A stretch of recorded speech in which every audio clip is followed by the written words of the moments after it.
வணக்கம். இன்னைக்கு நம்ம எல்லாருக்குமே ரொம்ப ரொம்ப முக்கியமான ஒரு விஷயத்தை பத்தி பார்க்க போறோம். அதுதான் ஹெல்த் இன்சூரன்ஸ்.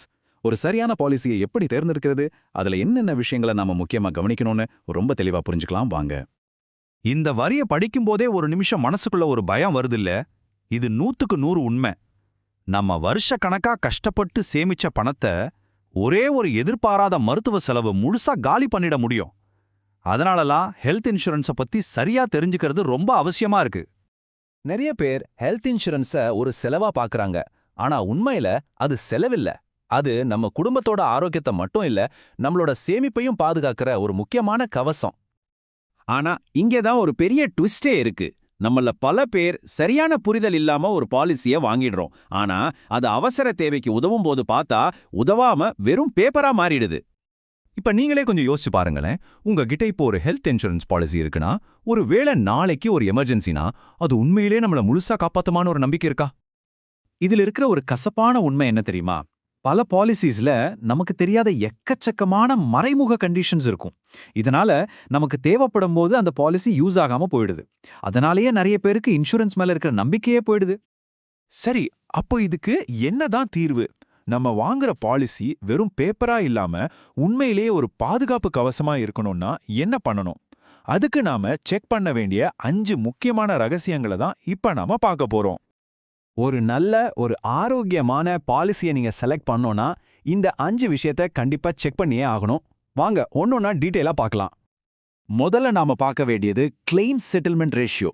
சிம்பிளா சொல்லணும்னா 100 பேர் பணம் கேட்டா அந்த கம்பெனி எத்தனை பேருக்கு கரெக்டா பணத்தை செட்டில் பண்ணுதுங்கிற கணக்கு தான் இது. இந்த நம்பர் எப்பவுமே 95% மேல இருக்கிற கம்பெனியா பார்த்து செலக்ட் பண்ணுங்க. அப்போதான் நாம கிளைம் பண்ணும்போது எந்த டென்ஷனும் இல்லாம இருக்கலாம். அடுத்தது ரெண்டாவது முக்கியமான விஷயம் நம்ம பாலிசியோட கவர் அமௌண்ட், அதாவது எவ்வளோ ரூபாய்க்கு பாலிசி எடுக்கிறோங்கிறது. இன்னைக்கு மெடிக்கல் செலவுலாம் எங்கேயோ ராக்கெட் வேகத்துல போயிட்டு இருக்கு. அதனால கம்மியான கவரேஜ் வச்சுக்கிறது ரொம்பவே ரிஸ்க். ஸோ மினிமம் ஒரு 10 லட்சம் ரூபாய்க்காவது கவர் எடுக்கிறது ரொம்ப ரொம்ப நல்லது. ஏன்னு கேக்குறீங்களா? இன்னைக்கு ஒரு நல்ல ஹாஸ்பிட்டல்ல ஒரு சின்ன சர்ஜரி பண்ணா கூட பில் 5 லட்சம் ரூபாயை தாண்டிட்டுது. அப்படி இருக்கும்போது 10 லட்சங்கிறது ஒரு அத்தியாவசியமான பாதுகாப்பு தொகை. இப்போ மூணாவது பாயிண்ட்டுக்கு வரும். இது ரொம்ப முக்கியமானது கூட. ஆனா நிறைய பேர் இதை கவனிக்கிறதே இல்ல. அதுதான் பாலிசில ஒளிஞ்சிருக்கிற ரூம் ரெண்ட் லிமிட் அல்லது கோபே மாதிரி கண்டிஷன்ஸ். இந்த மாதிரி கண்டிஷன்ஸ் இருந்துச்சுன்னா கடைசியில நம்ம கையில இருந்து தான் பெரிய அமௌண்ட் போகும். ஒரு சின்ன உதாரணம் சொல்றேன்னு கேளுங்க. உங்க பாலிசில ரூம் ரெண்ட் லிமிட்னு ஒரு கண்டிஷன் இருந்தா மொத்த பில்ல ஒரு 60% வரைக்கும் நீங்க உங்க பாக்கெட்ல இருந்து போடுற மாதிரி ஆயிடும். அப்போ இன்சூரன்ஸ் எடுத்ததுக்கே அர்த்தம் இல்லாம போயிடும்ல.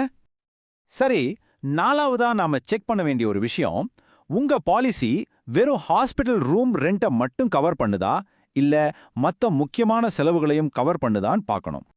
அதாவது ஸ்கேன், பிளட் டெஸ்ட் மாதிரி டயக்னாஸ்டிக் டெஸ்ட்கள், அப்புறம் ஹாஸ்பிட்டல்ல அட்மிட் ஆகாம டாக்டரை போய் பார்க்குற ஓபிடி கன்சல்டேஷன், மருந்து மாத்திரை செலவு, இது எல்லாமே கவர் ஆகணும். ஏன்னா இப்பெல்லாம் ஒரு ஸ்பெஷலிஸ்ட் டாக்டரோட கன்சல்டிங் ஃபீஸே ஆயிரக்கணக்கில் இருக்கு. அடுத்த அஞ்சாவது, இது ஒரு சூப்பரான ஒரு ஃபீச்சர்னே சொல்லலாம். அதுக்கு பேரு ரீஸ்டோரேஷன் பெனிஃபிட். இது கிட்டத்தட்ட ஒரு மேஜிக் மாதிரி தாங்க. ஒருவேளை ஒரே வருஷத்துல உங்க பாலிசி பணம் மொத்தமும் தீர்ந்துருச்சுன்னு வச்சுக்கோங்க. இந்த பெனிஃபிட் இருந்தா அதே வருஷத்துல மறுபடியும் முழு பணமும் உங்க பாலிசிக்கு வந்துரும்.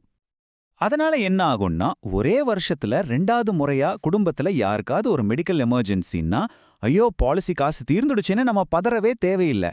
அதனால ஒரு நல்ல பாலிசில இந்த ரீஸ்டோரேஷன் பெனிஃபிட் கண்டிப்பா இருக்கணும். ஓகே, இப்போ ஒரு நல்ல பாலிசிக்கு தேவையான இந்த 5 முக்கியமான விஷயங்களை நீங்க தெரிஞ்சுக்கிட்டீங்க. அடுத்த ஸ்டெப் என்ன? இந்த அறிவை நாம எப்படி சரியா பயன்படுத்த போறோம்?